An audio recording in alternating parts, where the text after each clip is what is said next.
Praise the Lord. ദൈവനാമത്തിന് മഹത്വമുണ്ടാകട്ടെ. ഈ പ്രഭാതത്തിലെ വചനചിന്തയ്ക്കായി ലൂക്കോസ് എഴുതിയ സുവിശേഷം 12-ാം അധ്യായം 7-ാമത്തെ വാക്യം. നിങ്ങളുടെ തലയിലെ മുടി പോലും എല്ലാം എണ്ണിയിരിക്കുന്നു. ദൈവത്തിന്റെ കരുതൽ അതിശയകരവും മനുഷ്യബുദ്ധിക്ക് അതീതവുമാണെന്ന് നമ്മെ ഓർമ്മപ്പെടുത്തുന്ന ഒരു തിരുവെഴുത്താണ് ഇത്.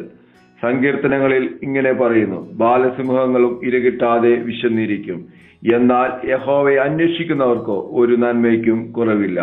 നമ്മുടെ ഏറ്റവും ചെറിയ ആവശ്യങ്ങൾ പോലും നന്നായി അറിയുകയും നമ്മെ മാനിക്കുകയും കരുതുകയും ചെയ്യുന്നവനാണ് നമ്മുടെ കർത്താവ്. അവിടുന്ന് നമ്മുടെ സകല ആവശ്യങ്ങൾക്കും മതിയായവനാണ്. കർത്താവിന്റെ വാക്ക് ഒരിക്കലും പൊള്ളയായതല്ല. നമ്മുടെ തലയിൽ നിന്ന് ഒരു മുടി കൊഴിഞ്ഞു പോകുന്നത് പോലും നമുക്ക് അറിയുവാൻ കഴിഞ്ഞെന്ന് വരില്ല. എന്നാൽ അതുപോലും എണ്ണി സൂക്ഷിക്കുന്ന ദൈവം തന്റെ സ്വന്തം രക്തം കൊടുത്ത് വീണ്ടെടുത്ത മക്കളെ മറന്നു കളയുമോ? ഒരിക്കലും ഇല്ല. നമ്മുടെ ജീവിത സാഹചര്യങ്ങളിൽ കടന്നു വരുന്ന എത്രയോ കാര്യങ്ങൾ നമ്മെ ആശങ്കപ്പെടുത്തുകയും ഭയപ്പെടുത്തുകയും ചെയ്തേക്കാം.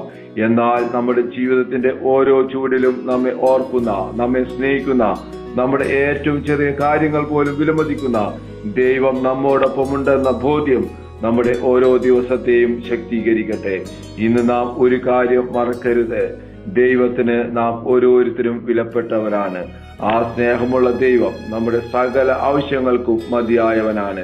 ജീവിതകാലം മുഴുവൻ അവന്റെ കൃപ അനുഭവിപ്പാൻ ദൈവം നമ്മെ സഹായിക്കട്ടെ.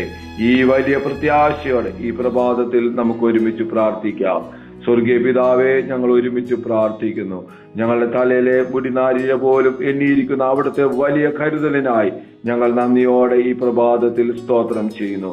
കർത്താവേ, ഇന്ന് ഞങ്ങളുടെ ജീവിതത്തിൽ ആവശ്യമായ എല്ലാ നന്മകളും അങ്ങ് നിറവേറ്റി തരണമേ എന്ന് പ്രാർത്ഥിക്കുന്നു. നിന്റെ കരുതലിൽ പൂർണ്ണമായി ആശ്രയിച്ച് മുന്നോട്ട് പോകാൻ ഞങ്ങളെ അധികമായി ശക്തീകരിക്കണമേ, ബലപ്പെടുത്തണമേ എന്ന് പ്രാർത്ഥിക്കുന്നു. ഈ പ്രഭാതത്തിൽ ഈ ദൈവശബ്ദം കേട്ട ഓരോ മക്കളെയും അനുഗ്രഹിച്ചു പ്രാർത്ഥിക്കുന്നു. നന്മയാക്കുന്ന കൃപയ്ക്കായി സ്തോത്രം, അത്ഭുതമാക്കുന്ന കൃപയ്ക്കായി സ്തോത്രം. യേശുവിൻ നാമത്തിൽ തന്നെ ആമേൻ.